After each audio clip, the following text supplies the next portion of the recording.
The requirement for air conditioning receptacles in a multi-family dwelling supplied from a single service does not mandate a dedicated receptacle for each air conditioning unit directly from each unit subpanel. The National Electrical Code, Section 90.4, addresses the installation of service panels or service equipment for each dwelling unit when electric power is derived from a single service. This section focuses on the service entrance, not necessarily on individual appliance receptacles within the dwelling unit. The code mandates that where electric power is derived from a single service, a service panel or service equipment shall be installed for each dwelling unit.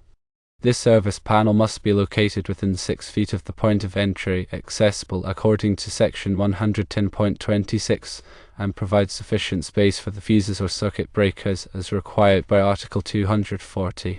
Further, a main disconnecting means and overcurrent protection for each ungrounded service conductor must be provided within the service panel or service equipment. The intention of these requirements is to ensure that each dwelling unit has a clearly defined and protected electrical service that can be readily disconnected in case of emergency or maintenance. It also helps in metering and billing each unit's electrical consumption separately. Now, let's clarify the receptacle requirement for air conditioning units. The NEC addresses receptacles for specific appliances, including air conditioners, but the specific requirements depend on the type of air conditioner and the installation context. If the air conditioning unit is a window unit or a portable unit that plugs into a standard receptacle, the general receptacle requirements of Article 210 apply. These requirements dictate the spacing and placement of receptacles in habitable rooms, but they do not mandate a dedicated receptacle for each air conditioner. If the air conditioning unit is a permanently installed unit, such as a split system or a central air conditioning system, it is typically hardwired directly to a dedicated circuit. In this case, a receptacle is not required. Instead, a disconnecting means, such as a fuse disconnect switch or a circuit breaker, is required within sight of the air conditioning unit. This disconnecting means allows for safe servicing and maintenance of the equipment. The requirement for a disconnecting means is outlined in Article 440 of the NEC, which covers air conditioning and refrigeration equipment. The disconnect must be readily accessible and capable of being locked in the open position for safety. The specific voltage and amperage requirements for the air conditioning unit will determine the size of the circuit breaker and the wire gauge used for the circuit. It's essential to consult the manufacturer's specifications for the air conditioning unit to ensure proper installation and compliance with the NEC. Now let's consider the subpanels within each dwelling unit. These subpanels are fed from the main service panel and distribute power to the various circuits within the unit. The subpanels must be sized appropriately for the anticipated load, and they must have sufficient overcurrent protection for each circuit. The requirements for subpanels are covered in Article 408 of the NEC. The subpanel's main breaker should be sized to protect the feeder conductors supplying the subpanel. The individual branch circuits within the subpanel are then protected by their own circuit breakers or fuses. If an air conditioning unit is connected to a circuit within the subpanel, the circuit breaker for the circuit must be sized appropriately for the air conditioning unit's amperage draw. Again, consult the manufacturer's specifications for the air conditioning unit to determine the correct circuit breaker size. In a multi-family dwelling, the electrical system must be designed and installed to meet the anticipated load of all the dwelling units. This includes the load of the air conditioning units, as well as lighting, appliances, and other electrical equipment. A load calculation must be performed to determine the total demand load of the building. This load calculation is used to size the service entrance conductors, the service panel, and the distribution equipment. The load calculation procedure is outlined in Article 220 of the NEC. The NEC provides different methods for calculating the load of a dwelling unit, including the standard method and the optional method. The standard method is more conservative and is typically used for smaller buildings. The optional method allows for certain demand factors to be applied, which can reduce the calculated load. When calculating the load for air conditioning units, it is important to consider the diversity of the load. Not all air conditioning units will be running at the same time, so a demand factor can be applied to reduce the calculated load. The NEC provides guidelines for applying demand factors to air conditioning loads. In summary, the requirement for a receptacle for each air conditioning unit directly from each unit subpanel is not a standard interpretation of the NEC for multi-family dwellings with a single service. The code emphasizes the need for a service panel or service equipment for each dwelling unit, located near the point of entry, accessible, and with adequate overcurrent protection. Air conditioning units are typically either hardwired with a disconnecting means or plugged into standard receptacles based on their type and installation. All electrical installations must comply with the NEC and local codes, and it is always recommended to consult with a qualified electrician to ensure proper installation and safety. Additionally, it's worth noting a few more key points regarding electrical installations in multi-family dwellings. Firstly, proper grounding and bonding are crucial for electrical safety.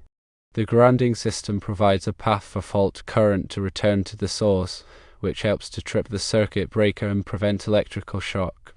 The bonding system connects all metal parts of the electrical system together, which helps to equalize the voltage and reduce the risk of electrical shock. The requirements for grounding and bonding are covered in Article 250 of the NEC. Secondly, surge protection is recommended to protect sensitive electronic equipment from voltage surges. Voltage surges can be caused by lightning, utility switching, or other electrical disturbances. Surge protective devices, or SPDs, can be installed at the service entrance or at individual branch circuits to protect against voltage surges. The requirements for surge protection are covered in Article 280 of the NEC. Thirdly, arc fault circuit interrupters, or FSIs, are required in many areas of the home to protect against arc faults. Arc faults are dangerous electrical faults that can cause fires. FSIs detect arc faults and trip the circuit breaker to prevent a fire. The requirements for FSIs are covered in Article 210.12 of the NEC. Fourthly, ground fault circuit interrupters, or GFCIs, are required in wet locations such as bathrooms, kitchens, and outdoor areas to protect against ground faults. Ground faults occur when electricity flows through an unintended path to ground, such as through a person's body. GFCIs detect ground faults and trip the circuit breaker to prevent electrical shock. The requirements for GFCIs are covered in Article 210.8 of the NEC. Fifthly, electrical panels and equipment must be properly labeled and identified. Circuit breakers must be labeled to indicate the circuits they protect. Warning signs must be posted to alert people to electrical hazards. Proper labeling and identification help to ensure safety and prevent confusion. The requirements for labeling and identification are covered in Article 110.22 of the NEC. Sixthly, electrical work must be performed by qualified individuals. Electrical work can be dangerous, and it is important to hire a qualified electrician to ensure that the work is done safely and correctly. Qualified electricians are licensed and insured, and they have the training and experience to perform electrical work in accordance with the NEC and local codes. Finally, regular electrical inspections are recommended to ensure that the electrical system is in good condition and complies with the NEC and local codes. Electrical inspections can identify potential problems before they become serious hazards. It is recommended to have an electrical inspection performed every few years, or whenever significant electrical work is performed. Remember, always consult the latest edition of the National Electrical Code and local amendments for the most up-to-date requirements. When in doubt, seek guidance from a licensed electrical contractor or a qualified electrical inspector. This helps ensure the safety and compliance of your electrical installations. In the context of a four-family dwelling without a house panel, the specific requirements for air conditioning receptacles need careful consideration. Firstly, let's address the service panel requirements. As previously stated, the NEC mandates a service panel or service equipment for each dwelling unit when power is derived from a single service. This panel should be located within 6 feet of the point of entry, be accessible, and have sufficient space for required overcurrent protection. Secondly, regarding the air conditioning units, whether a receptacle is required depends on the type of unit. Permanently installed units are typically hardwired with a disconnecting means, while window or portable units use standard receptacles. Thirdly, the NEC doesn't generally mandate a dedicated receptacle for each air conditioning unit from each subpanel. The focus is on proper circuit sizing and overcurrent protection. If the air conditioning unit is cord and plug connected, the receptacle must meet the requirements of Article 210, including proper grounding and GFCI protection where required. Fourthly, load calculations are crucial to ensure the electrical system can handle the total load, including air conditioning units. Demand factors can be applied to air conditioning loads, recognizing that not all units will operate simultaneously.